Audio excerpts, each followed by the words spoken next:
plateau du débat Convainc-moi sur matin d'Éden, chaque année, des milliers de jeunes sortent des universités et se retrouvent malheureusement au chômage, le marché de l'emploi étant saturé ou produit des demandes non adaptées parfois au diplôme. Le problème d'inadéquation emploi, diplôme ou formation se pose avec acuité, ce qui produit parfois des déserts de compétences dans certains domaines. Le chef d'État Patrice Talon, en début de son mandat, et bien sûr l'a soulevé, et récemment au cours de sa tournée, il est revenu sur quelques failles du système éducatif qui produit et bien sûr beaucoup plus au chômage. Qu'est-ce que faut-il faire pour reformater le système éducatif? Y a-t-il nécessité d'introduire alors des cours d'entrepreneuriat dans ce système éducatif? On en parle avec l'invité du jour, Claude Timbé Azalou. Il est socio-anthropologue, agronome, chercheur, certainement qui va apprécier en début de cette émission cette déclaration du chef de l'État à propos du système éducatif. Monsieur Azalou, bonjour. Bonjour, Monsieur Corneille Aïssé. Encore merci d'être avec nous ce matin. C'est un grand plaisir. Rapidement, avant de revenir donc au thème du jour, nécessité d'introduire des cours d'entrepreneuriat dans le système éducatif, quelle appréciation faites-vous des dernières déclarations du chef de l'État, justement à propos de ce système? Merci beaucoup. Lors de sa tournée nationale, le chef de l'État, son Excellence M. Patrice Talon, a notamment soulevé les insuffisances qu'il y a au niveau du système éducatif. Et sa déclaration a fait soulever beaucoup de commentaires de part et d'autre de la société. Personnellement, moi, j'ai compris qu'il a souligné une grande vérité. Il a réellement souligné une grande vérité. Parce que nous sommes le quartier latin de l'Afrique. Dans le monde, nous sommes intellectuellement très forts, mais on ne comprend pas pourquoi notre société a du mal, en fait, à décoller. Alors, il a trouvé qu'il y a un souci au niveau du système éducatif. Et c'est ce souci-là qu'il a souligné. Notamment, nous sommes d'abord trop poussés vers l'intellectualisme. Votre enfant a le CEP, vous ne pensez pas au domaine technique, vous l'envoyez directement en 6e. Après son BPC, vous ne pensez toujours pas au domaine technique, vous l'envoyez directement en seconde. Après son bac, vous ne pensez toujours pas au domaine technique, vous l'envoyez directement en licence, après un master, après un doctorat. Et dès qu'il finit son doctorat, il attend que l'État le recrute. Donc nous avons assez de ces cas dans le pays actuellement qui pèsent à nouveau sur l'État. Alors, mais est-ce que ce n'est pas le système qui est formaté de cette façon-là, ce que vous dénoncez tout à l'heure, l'intellectualisme très poussé? Oui, c'est le système qui est formaté de cette manière. Peut-être un peu le système francophone. Quand vous allez un peu dans les pays anglophones, la première question qu'on vous pose, c'est « What can you do ?» Ce n'est pas quel diplôme vous avez. Et donc, il faudrait maintenant que le système soit revu correctement pour répondre réellement maintenant aux exigences de la société.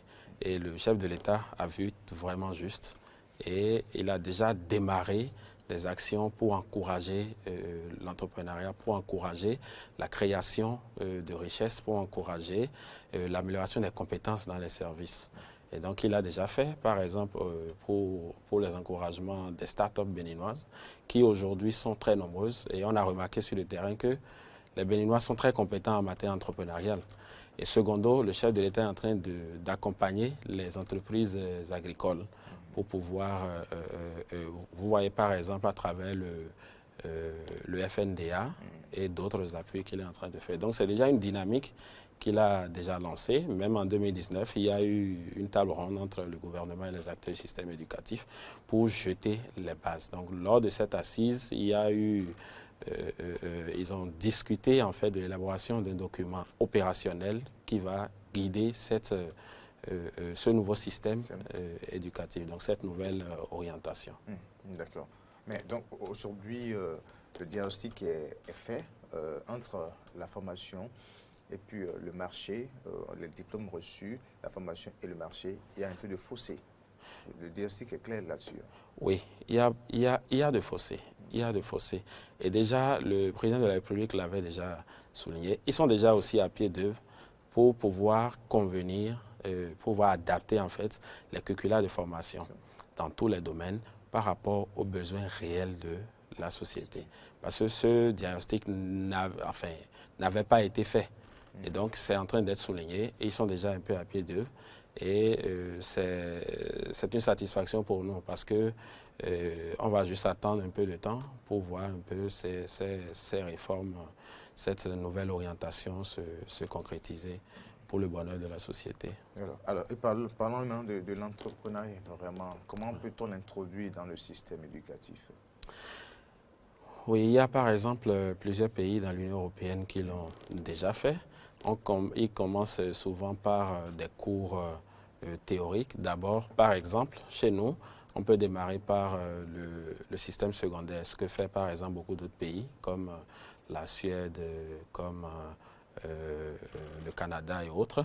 Donc, on peut commencer par le premier cycle, mais dissocier un peu les qualités de cours qui peuvent être données. Donc, de la 6e en 3e, on peut se baser rien que d'abord sur l'importance de l'entrepreneuriat dans la société, donc l'importance sociale, sociétale, culturelle, éducative, économique et autres. Parce qu'il faudrait que les élèves comprennent pourquoi il faut le faire. Donc, on peut déjà, avec 2 heures de cours par semaine, à partir de la 6e jusqu'en 3e, leur apprendre ces différentes importances et maintenant aller petit à petit sur les cours théoriques. Comment est-ce que cela se fait? Quelles sont les prédispositions pour le faire? Quelles sont les contraintes pour le faire, etc.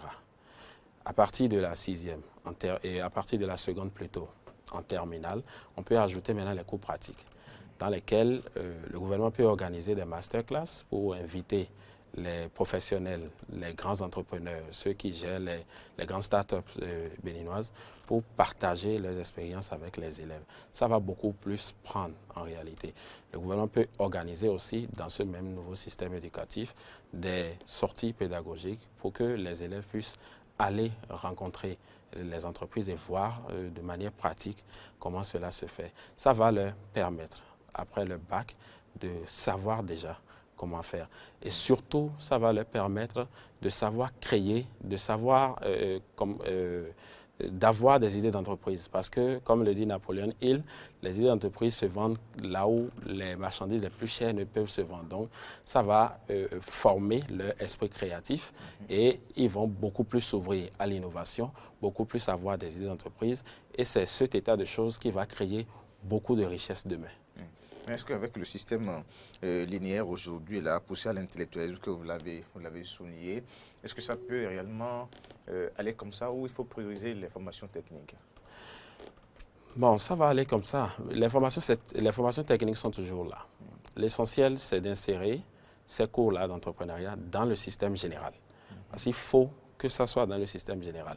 Les formations techniques sont là, mais comme je l'ai dit tout à l'heure, très peu de parents envoient leurs enfants au niveau des formations techniques. La plupart des élèves que vous voyez dans les formations techniques, ce n'est pas réellement leurs parents qui les ont orientés là-bas. Soit c'est l'élève lui-même qui a rencontré un frère à lui, un cousin, un grand frère, qui lui a dit, tiens, quand tu fais telle formation pratique, telle formation technique, tu peux faire ci, tu peux faire ça.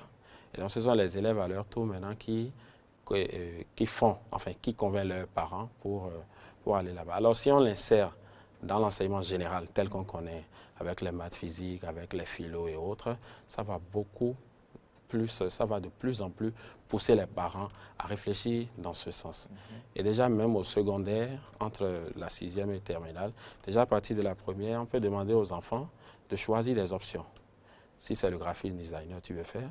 Si ce sont les entreprises agricoles, production végétale, production animale, ou bien la transformation agroalimentaire, le stylisme et autres, chaque élève déjà, à partir de sa première, peut choisir l'option dans laquelle il veut vraiment progresser pour savoir plus. Parce qu'en réalité, l'entrepreneuriat, avant de faire l'entrepreneuriat, vous devez avoir un certain nombre de compétences. Qui sont indispensables. Et si on ne vous les apprend pas, vous allez penser que c'est facile. Sur 10 entreprises qui commencent par net, vous avez à peine 3 réellement qui réussissent. Ça veut dire qu'il y a un problème de formation. Et donc, l'insertion de ces cours-là va permettre aux élèves d'avoir les aptitudes, les compétences nécessaires pour pouvoir, quand ils vont démarrer leurs entreprises après, réussir. Et c'est ça qui va résoudre le problème de chômage, résoudre le problème de pauvreté, résoudre le problème d'insécurité et tout ce qui est problèmes sociaux, économiques. Mais généralement, chez nous, au Bénin, on pense que l'entrepreneuriat, il faut des moyens d'abord. Il faut beaucoup de moyens. Est-ce que ce n'est pas qu'on se trompe? Est-ce qu'avec la misère ambiante dans nos milieux, puis c'est généralement ça qui fait que bon, les parents préfèrent laisser les enfants dans le système général. Est-ce que c'est ça réellement? Bon, les moyens constituent une partie importante, mais les moyens ne constituent pas une partie décisive. Vous pouvez avoir tous les moyens financiers et échouer. Et par contre, on rencontre des gens qui n'avaient même pas de moyens, ou très peu, qui ont démarré et qui, de plus en plus, ont trouvé les moyens. Oui, il faut un système pour les accompagner. Il faut un système financier. Dans certains pays, il y a des banques, agricoles, il y a différents crédits qui sont octroyés. Aujourd'hui, le gouvernement a commencé avec les entreprises agricoles et c'est sûr que sur cette lancée, ils iront encore mieux. Mais il faudrait d'abord que ceux-là qui désirent entreprendre aient déjà ces compétences. Parce que comment est-ce que la chose se passe le plus souvent? Quand vous démarrez, même quand vous n'avez pas beaucoup de moyens, au fur et à mesure que vos besoins grandissent dans la création de votre entreprise, les portes s'ouvrent pour que vous trouviez en fait ces moyens. Donc le financement n'est pas réellement un moyen, n'est pas réellement un handicap décisif. Alors, d'accord. Mais aujourd'hui, voilà que le besoin est là, on le sait. Il faut adapter donc, la formation donc, aux besoins du marché et autres. L'entrepreneuriat va être déjà une solution pour préparer les jeunes à cela, vous l'avez dit. Alors, au niveau du système éducatif, les décideurs sont les dirigeants, les politiques, ce sont eux qui décident. Alors, qu'est-ce qui revient aux acteurs d'abord du système, ceux qui sont les praticiens du système d'abord, et quelle va être la responsabilité de l'État si vraiment nous voulons le changement? Merci beaucoup. L'État a déjà démarré. C'est déjà heureux. Comme je l'ai dit, depuis 2019, le gouvernement a déjà fait une assise. Donc, le côté politique joue déjà son rôle. Et donc, les documents opérationnels sont déjà prêts. Et donc, juste une question de temps, toute cette réforme va réellement se mettre en place. Donc, le rôle de l'État serait, le rôle de l'État est d'impulser, d'être auteur de ce changement-là magnifique qu'on attend. Et donc, ils ont commencé déjà par le faire. Et donc, maintenant, le rôle des acteurs du système éducatif aujourd'hui serait maintenant d'accompagner et de veiller au grain pour que cette réforme, pour que ce changement puisse réellement s'opérer pour le grand bonheur de tout le monde. Alors, mais actuellement, où on continue avec ce système-là général, où on vous formate, on vous met des trucs dans la tête, beaucoup de choses, on forme beaucoup plus à bûcher les choses. Et puis bon, on est dedans dans ce système-là, c'est ça qui est le gros lot d'ailleurs du système. Et finalement, lorsque vous sortez des universités, c'est vraiment, quels sont les conseils que vous avez à donner à ces jeunes aujourd'hui et qui malheureusement finissent et qui se retrouvent comme ça dans des situations vraiment... Merci beaucoup. Les jeunes doivent laisser leur esprit de créativité se prononcer. Les jeunes doivent savoir que s'ils ont appris, s'ils ont fait l'école, c'est pour pouvoir apporter un plus en fait à la société. Ce n'est pas pour attendre, croiser les bras, pour que l'État puisse les recruter. Donc, ces jeunes doivent commencer par se connaître eux-mêmes. Comme l'a dit Socrate, connais-toi toi-même. Tu dois connaître tes capacités, connaître là où tu es fort. Peut-être que tu es fort en entrepreneuriat, peut-être que tu es fort dans tel artisanat, peut-être que quand tu prends l'argile, tu façonnes facilement, tu fais les plats, tu fais les bols. Donc, chaque jeune doit connaître un peu là où il y a ses forces et s'orienter de plus en plus vers ses forces. Et c'est cette orientation qui va permettre à chaque jeune de savoir que, voilà, dans tel domaine, je vais mieux réussir et de se lancer. On connaît assez d'intellectuels aujourd'hui qui ont eu des diplômes ailleurs et qui sont devenus autre chose.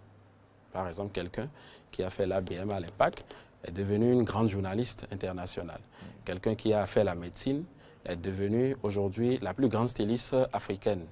Donc, voilà un peu. Pour ceux-là, nous qui avions déjà fait ce système général très poussé sur l'intellectualisme. Nous devons aller à la découverte de nous-mêmes, à la découverte de nos forces, à la découverte de nos aptitudes et commencer maintenant par les exercer petit à petit. Mais le plan n'est pas qu'au Bénin, c'est dans la sous-région ouest africaine en général.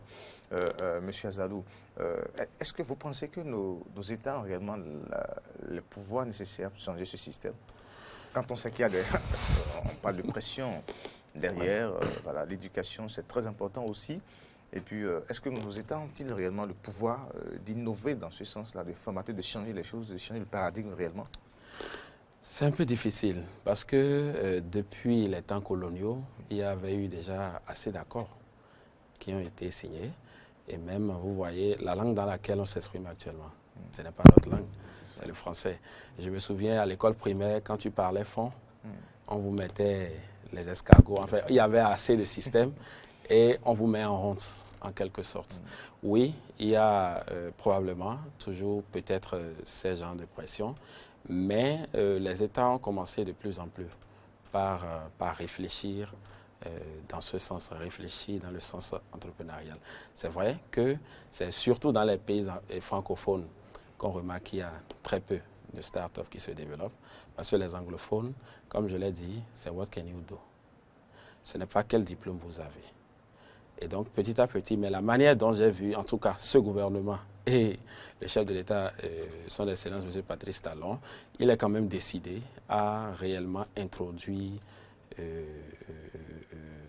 l'éducation entrepreneuriale dans le système éducatif. Donc, certainement qu'il sait là où il est, les stratégies et moyens pour pouvoir y parvenir. Et donc, nous, de notre côté, on espère juste que cela puisse être concrétisé, réalisé, pour que le développement puisse continuer et prendre réellement, surtout au niveau des entreprises nationales. Mais ce système anglophone-là que vous avez donc évoqué ici et qui met plus en valeur également donc l'entrepreneuriat, comme vous le dites aussi, alors comment l'expliquer et qu'est-ce qu'on peut emprunter de ce système-là? Oui, ce qu'on peut emprunter du système anglophone, c'est qu'eux, ils se basent sur la pratique. C'est-à-dire, vous allez dans le système anglophone, vous allez aux États-Unis, on peut dire, on recherche le profil de telle personne. C'est-à-dire, il soit capable de faire ci, de faire ci, de faire ci, de faire ci, de faire ci. Et peut-être on peut mettre en haut, il doit avoir un PhD, un doctorat. Mais il peut y avoir 20 docteurs qui vont participer à ce concours et un seul peut-être ingénieur agronome et l'ingénieur agronome va remporter. C'est souvent ce qui se passe dans le système anglophone. Parce que l'ingénieur agronome a eu assez de qualité pratique voilà, pour pouvoir décrocher le poste. C'est comme ça eux ils fonctionnent. Donc si nous voulons réellement copier cet aspect positif, il faudrait que nous commencions par insister sur la compétence. Et je me souviens que le chef de l'État, Patrice Talon, passait son temps à parler de compétences. Même le PSIE qui est organisé aujourd'hui au Bénin, ce n'est pas parce que vous avez le diplôme que vous serez pris. On vous teste pour voir réellement si vous avez les aptitudes nécessaires. Encore que le diplôme en Afrique, il y a beaucoup, hein? Beaucoup à dire. Vous savez, les réseaux de fraude qui existent un peu partout aussi. Sous ce régime, il y a eu d'abord ce combat contre les faux diplômes déjà, sous ce régime, vous vous rappelez très bien. Bien sûr. Donc, il faut miser sur ce que vous savez faire, l'expérience. Il faut mettre à l'épreuve, c'est cela. Surtout. Et c'est ça qui a déjà commencé. Même déjà à divers niveaux au Bénin pour certains recrutements. Aujourd'hui, maintenant, c'est la compétence qui est réellement prise. C'est réellement la compétence qui est prise. Et on remercie au passage le gouvernement pour cette lutte-là contre les faux diplômes. Je pense que c'était en 2018, non? En 2018, j'ai appris qu'il y avait 15 000 faux diplômes dans l'administration publique. Et donc, on remercie le gouvernement pour cet assainissement. Parce qu'à la place de ces 15 000, on aurait pu avoir 15 000 personnes qui méritaient réellement ces places et qui sont à la maison, qui sont au chômage, qui sont en train de peiner. Donc, nous sommes vraiment dans une bonne dynamique. Et cette dynamique actuelle oblige chacun à réellement développer ses capacités. Parce qu'aujourd'hui, C'est ce qui est écrit dans la Bible qui se passe. Dans la Bible, il est dit, tu mangeras la sueur de ton front. Donc, il n'y a plus de... Tu fraudes et tu manges. C'est ça. Tu mérites ce que tu manges. Donc, voilà. Et puis, et la qualité des enseignants aujourd'hui pour réellement réussir ce système que vous proposez, qu'est-ce qu'il faut faire? OK. À ce niveau, par rapport à la qualité des enseignants, je pense que ce qu'il faut faire, c'est de renforcer leurs capacités. C'est de renforcer leurs capacités et d'être très rigoureux. Est-ce que vous avez vu la réaction des enseignants? Oui, bien sûr. Quand le chef d'État estimait que le système forme plus au bavardage, les enseignants n'ont pas été, en tout cas, la majeure partie, la majorité n'a pas été du tout d'accord avec le chef d'État. Oui, bien parce sûr. que c'est de l'humiliation et autres. Oui, bien sûr. À divers niveaux, il y a eu beaucoup de fâchés. Et il faut comprendre aussi, c'est normal. Parce que faire ces parcours, obtenir un doctorat, c'est très difficile. Et faire des années de recherche, et après entendre que, bon, vous voyez un peu, il faut comprendre aussi ça. Il faut comprendre leurs sentiments également. Mais ce que le chef de l'État a dit, disons-nous la vérité, c'est vrai. C'est vrai. Nous avons assez d'enseignants qui sont très qualifiés, qui sont excellents dans tous les domaines. Dans tous les domaines. Vous prenez par exemple dans le domaine agronomique, ce sont nos enseignants qui font les beaux jours dans les pays étrangers. Dans le domaine de l'eau, ce sont nos enseignants qui font les beaux jours. Donc ils sont très sollicités. Mais qu'est-ce qui se passe en fait avec nous? Où est-ce que le bas blesse? C'est là où on se pose la question. C'est peut-être cette question-là que le chef de l'État s'est posée. Et je pense qu'ensemble, tout ça là sera réglé. Et pour que réellement il y ait un canal. Parce qu'avant, ce qu'on remarquait, c'est qu'il n'y avait pas réellement un canal entre la politique et la science. Le plus souvent, quand les scientifiques produisent les résultats, le plus souvent les politiques n'exploitaient pas. Et peut-être qu'avec déjà ce climat, un canal sera réellement ouvert entre la politique et entre la science pour que les résultats publiés dans nos universités puissent être directement exploités par les décideurs politiques pour pouvoir améliorer un peu les choses. Nécessité donc d'introduire des cours d'entrepreneuriat dans le système éducatif. Après toutes ces explications que Tingbe Azalou, on n'a plus de doute, ça va être une clé ou bien l'une des pièces maîtresses pour reformater le système et avoir bien sûr des diplômés aptes sur le terrain de l'emploi.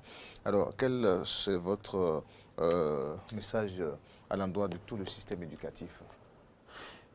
Oui, mon message, c'est que ce système puisse être vraiment rénové, comme le gouvernement a commencé, que ce système soit centré sur les compétences et sur surtout l'entrepreneuriat. Et donc, nous encourageons le gouvernement à continuer sur cette lancée et inviter tous nos collègues du système éducatif à prendre aussi ce pas et à veiller au grain pour que demain, nous puissions avoir beaucoup de créateurs de richesses, beaucoup de créateurs d'emplois dans notre société.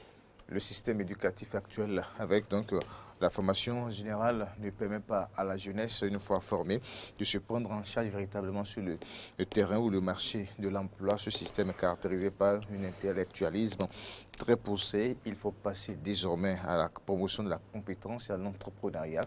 Ce sont là les propositions de Claude Tingbe Azalou. Il est socio-anthropologue, agronome, chercheur sur ce plateau. Il a donc apprécié les efforts faits par le régime en place pour reformater complètement le système. Merci à vous et bonne journée à vous. Beaucoup. Et merci pour vos efforts également dans la réussite de cette émission. Et puis vous nous revenez avec d'autres propositions et bien sûr à d'autres occasions. Merci à vous.